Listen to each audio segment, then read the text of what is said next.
Alright, so we got the rear timing covers back on, and we're going to go ahead and got the cam gears back on. Only finger tight, obviously. We'll go ahead and tighten those up in a little bit. Now we're going to go ahead and put the water pump on. As you can see, I cleaned the surfaces here, so those are pretty shiny. And what we're going to do is we're going to clean them off a little bit more, make sure they're all good to go, and then we're going to make sure there's no grease on them. Well, first we're going to vacuum out the dust from getting the gaskets off, and then we're going to clean the surfaces with acetone, just to make sure there's no grease left on them, and then we're going to put the new water pump on.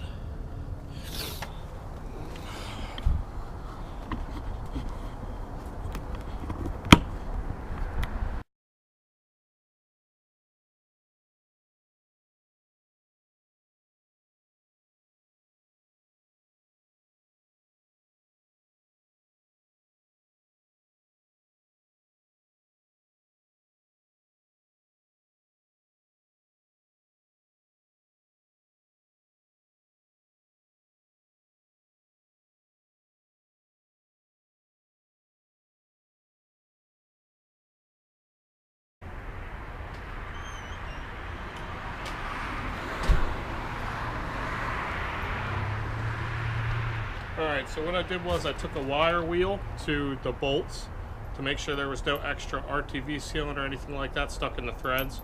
You want to make sure all your threads are nice and clean, because if there's stuff stuck in them, it will mess up your torque ratings. And I got a paper towel here with some acetone, aka fingernail polish, remover on here, and we're going to wipe off both surfaces with that just to ensure there's no oil or grease, and then we're going to not touch them anymore. We're going to go ahead and put all the bolts in, and then we're going to tighten them to 12 to 15 foot-pounds.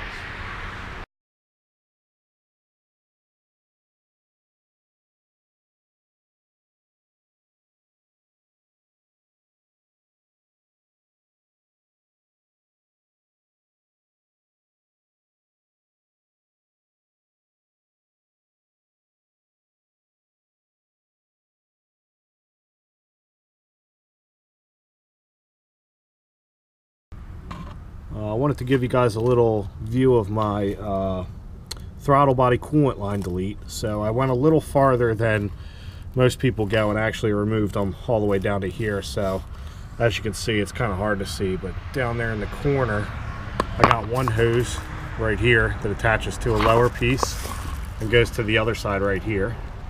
And then the longer one I couldn't get rid of, so this top one goes around and it wraps around and it follows there and it attaches right there. So that's the way I did my coolant delete. Just got a little bit more of the hoses out of the way. I think there was an extra connection here that I got rid of, so it works out a little bit better, less connectors to worry about.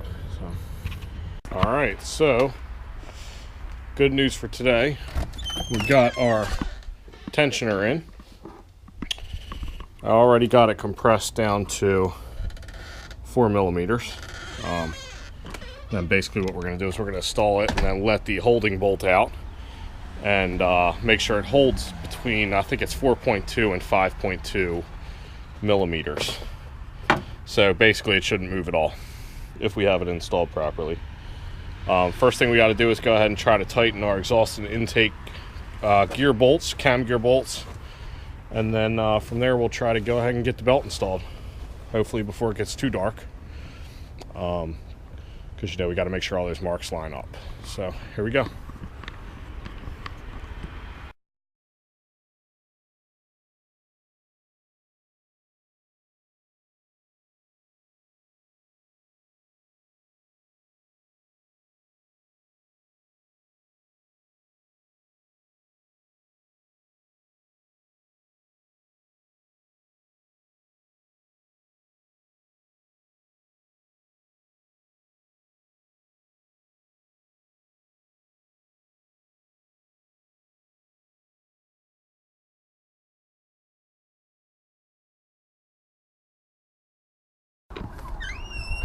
Hey, what's up everybody? So it's the next morning. I realized last night I kind of thought something was wrong when I was trying to put the bolts in for the exhaust cams, and come to find out they are on backwards. So we will be taking those off today and putting them on the right way, and then we'll put the timing belt back on and line everything up and turn it over a couple times and make sure it's good, and then start closing everything up.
Okay, so we got our exhaust cam gears on the correct way this time. We're going to go ahead and check all these marks. So again, as you can see, it's kind of hard to tell, but I put some paint on the belt, and then the hole is actually right here. So we got that one dead lined up. Got this one lined up right there with the mark. Got this one lined up right there with the dot. This one lined up right there with the dot, and that one lined up right there with the gear, with the mark on the gear. So we should be good to go. I'm going to go ahead and find my camshaft bolt and go ahead and give it some turns and see how that works out. Should be good to go though. And then we're going to also let the retaining bolt out of the tensioner, which is going to be tricky because the one it came with is an Allen key screw, and I don't know that I'm going to be able to fit my Allen key in there. So I also just realized that this tensioner is squeezed really tight, so I'm actually probably going to have to go ahead and loosen the tensioner bolts and let that fall a little bit. So didn't realize it was that easy to squeeze because it was really hard when I was trying to do it originally.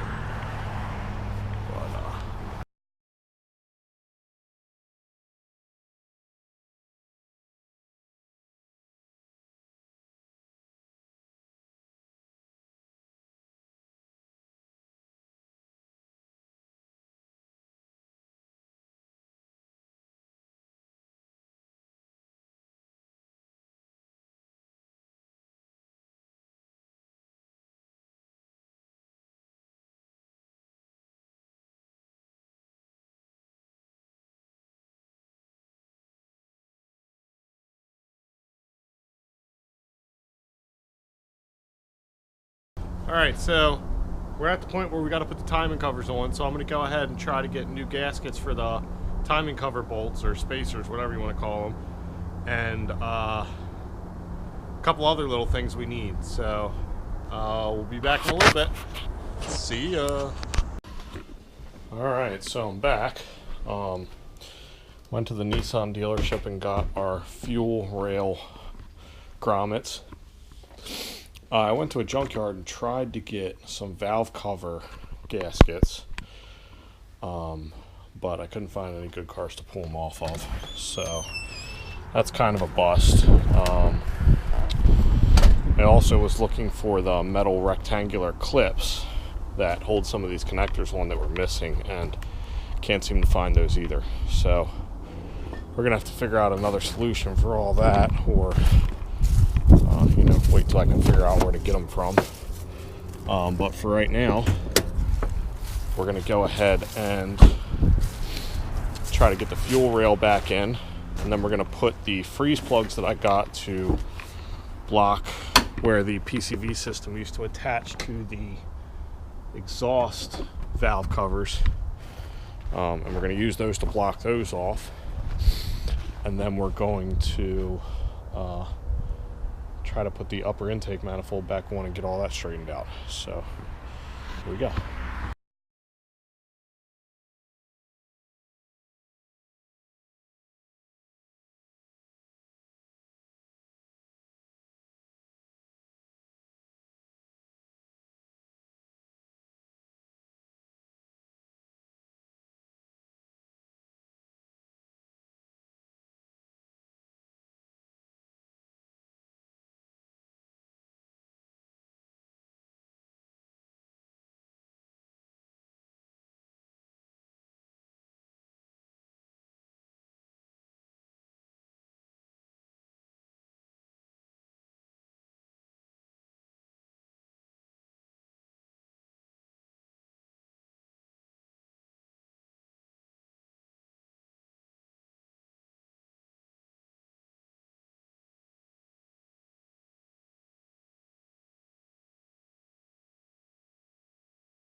Hey, what's up, guys?